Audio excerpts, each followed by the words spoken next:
All right, let's go to Joe Scarborough. Now, we go to Joe Scarborough, not because I want to torture you, not because he's relevant, but he's a foil. And he's too stupid to know that he's a foil. He's got a tiny viewership. It's tiny. He's been on that MSLSD for a long time now with his sidekick, Mika. But it is a tiny viewership. So my audience, my listening audience, you're massive, certainly compared to his.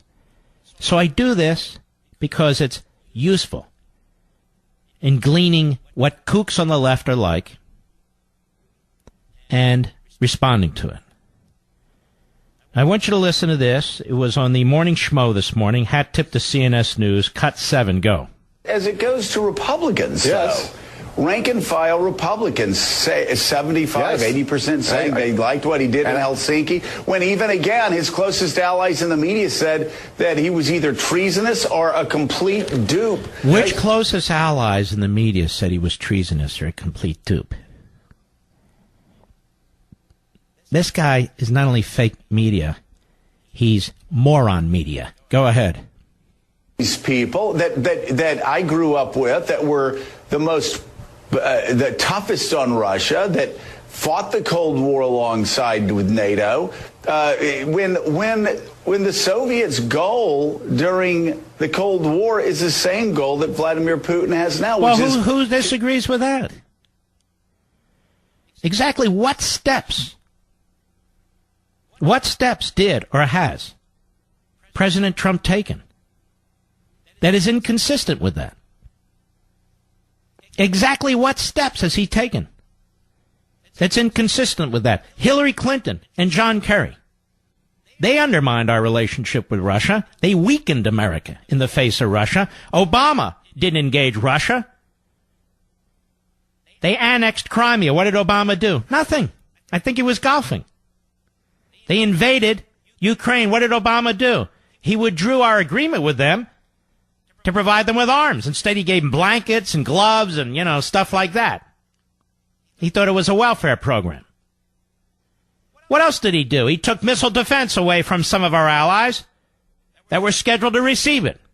He undermined our military, turned it into a social experiment, slashed spending on our military. Scarborough is a moron, and he's a fraud. He's an absolute fraud. But, of course, he's defending freedom of the press, don't you know?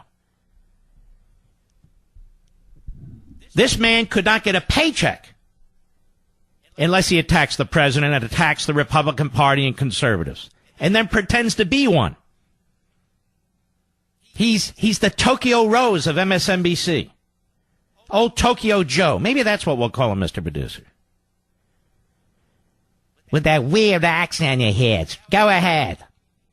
Western democracies and break up NATO. The goal is identical to what Republicans always supported. And you talk about trade. 73% of Republicans now are telling pollsters that they think tariffs are good for America. Well, I don't think tariffs are good unless they're aimed at China, because China's the enemy and they're stealing our technology. A little bit of context, Joe. But you can disagree with the president without savaging him each and every day. But what Joe won't tell you, and his sidekick Mika, is that this is all personal with them. They used to be Trump's buddy. Trump used to come on their show and actually get them ratings. They used to go to the White House. Joe, you'll remember, when the president gave his first speech to a joint session of Congress, Joe was there in the audience jumping up like a clapping seal. Remember that? I was never invited to do that. That's how close Joe and Mika were to Trump. But they went sideways. So now he spends every waking moment obsessing over Trump. How sick is that? The man needs a psychological exam. Go ahead. Again, who are these people? It's like these are the story of like political body snatchers. Ah, there you go. And you wonder why you don't have an audience. Gets even better. Cut 8. Go. I wrote about it yesterday. Who are these people and what have they done to my party? No. That's not fascistic. Who are these people and what have they done to my party? You clown. Go ahead. Percent of Americans think it's okay to cower before an ex-KGB agent. Trump did not cower before an ex-KGB agent. Obama did. Obama blinked in Syria. He blinked in Crimea. He blinked in the Ukraine. He blinked when it came to Eastern Europe and providing them with missile defense. Blinking all the time, like Nancy Pelosi. Trump hasn't blinked yet. But none of this matters. But for Scarborough, it's every day.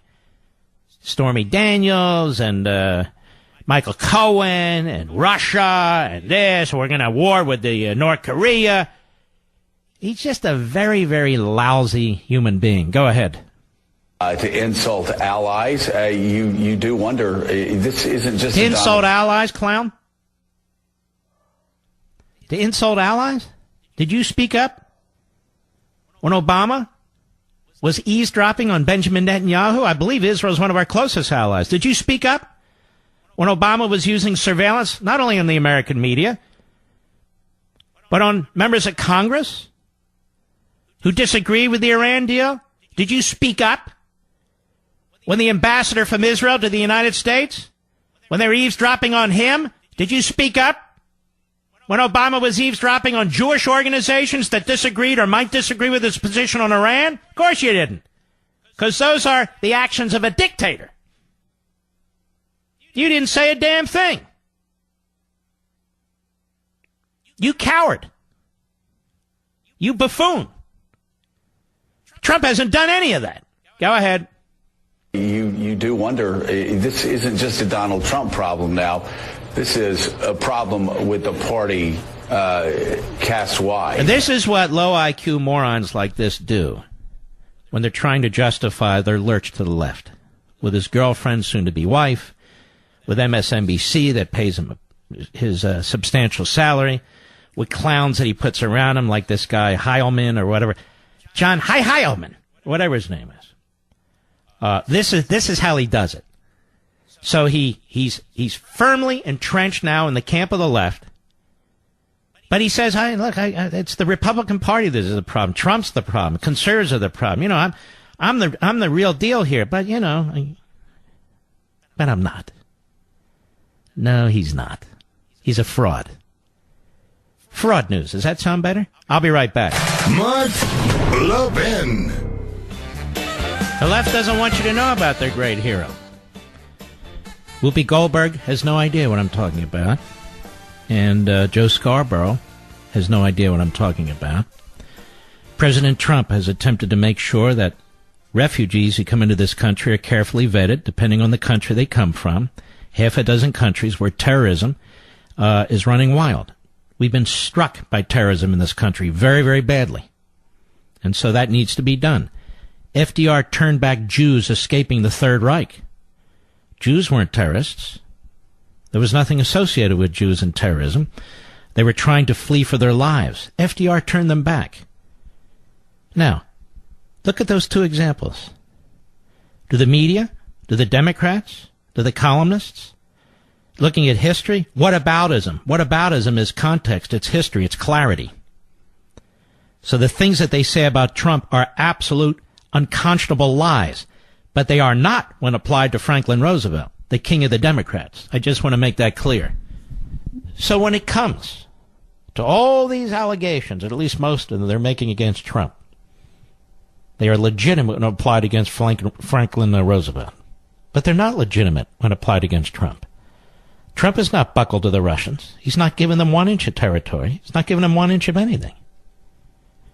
When it comes to refugees, Trump simply wanted, and the Supreme Court now agrees, to carefully vet them to make sure whoever comes in, nobody sneaks in here to do us damage, given we don't know what governments and so forth they're coming from. FDR, of course, turned Jews back, refugees back, and they were murdered. In terms of dictatorship, the tradition up to FDR was presidents run for 2 terms. He ran for 4. Supreme Court, he tried to pack it by adding 5 more justices. I can go on and on and on. So we did have a dictator in this country. He was the favorite of the libs, Franklin Roosevelt. It's not Trump. I'll be back. Let's take some calls. What do you say? Let us go to Lyle, Tucson, Arizona, the great KNST. Go.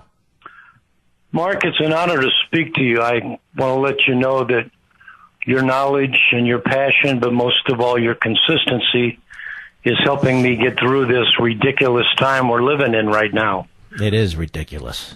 I've really never seen anything like it, and the kind of guy that wants to be able to try to understand what I'm seeing and hearing constantly, and I came up with the characterization of hysterical desperation. Mm-hmm. It dawned on me that there's a lot at stake for a lot of the Democratic slash socialist icons, that if the Republicans, real Republicans, stick around, as I'm hoping President Trump sticks around, the dominoes are starting to fall, and I'm seeing hysterical, desperate people, and that just kind of helps me understand the ridiculousness of what I hear every day. It's a very good way to put it, Lyle. Thank you very, very much.